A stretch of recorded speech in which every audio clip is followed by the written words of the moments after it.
Edonia Radio, lis-moi une histoire. Bonjour à tous et à toutes. Je suis Mario Mazzolena, autrice et conteuse, et je vais vous lire une nouvelle histoire. Cette histoire s'appelle « Le conte de la petite fille à qui on avait laissé croire que l'amour viendrait un jour la chercher ».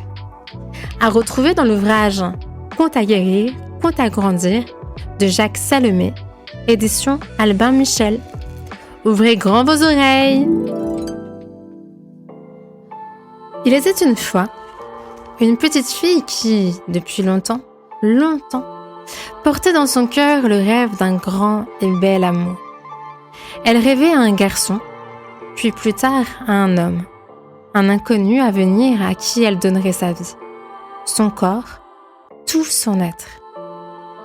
Les années passèrent et le bel amour n'arrivait pas.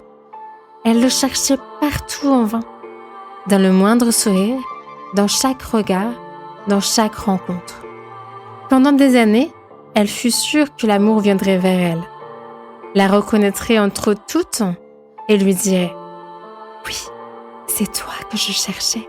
Je suis venue pour toi seule. »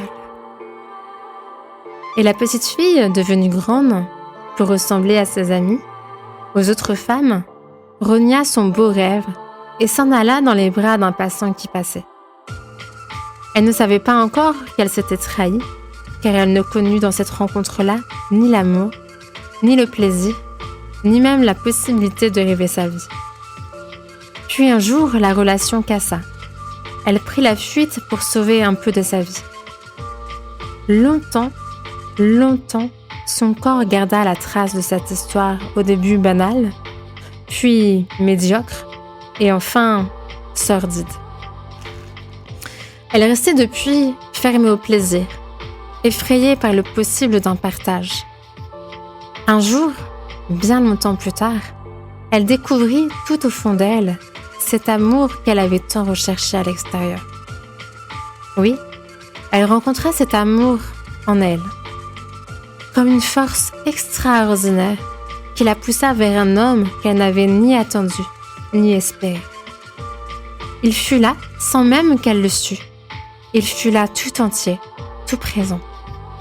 Il fut là et elle s'éveilla, ou bien, plutôt, ce fut l'amour qu'elle portait en elle qui s'éveilla. Telle une source, il irrigua dans chacun de ses gestes, ensoleilla ses paroles, fit germer des possibles qu'elle ne soupçonnait même pas. Ce fut comme un tremblement de terre interne qui secoua toute son existence.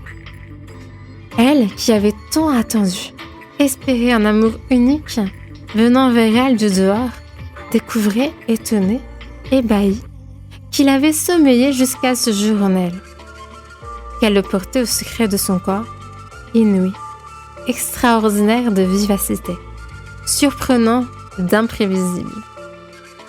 L'homme, à qui elle donna cet amour inespéré, fut si surpris, dans un premier temps, qu'il douta de ce sentiment si fou, si soudain. Il en eut même un peu peur au début. « Je ne le mérite pas, pensait-il. Elle doit se tromper et me prendre pour un autre. » Mais c'était bien lui qu'elle avait choisi, seulement lui. La suite de l'histoire, je ne peux la dire car il arrive parfois que des amours humaines soient si agrandies, si amplifiées par ceux qui les reçoivent, qu'elles deviennent des légendes. Et je ne veux entraîner personne dans un rêve qui ne saurait trouver sa place dans la réalité. À moins que, écoutant tout au fond de vous, et c'est ainsi que l'histoire se termine. C'était le conte de la petite fille à qui on avait laissé croire que l'amour viendrait un jour la chercher. À retrouver dans le livre Conte à guérir, conte à grandir de Jacques Salomé, édition Albin Michel. À bientôt pour une nouvelle histoire. Retrouvez Lis-moi une histoire dans les podcasts d'Edonia Radio.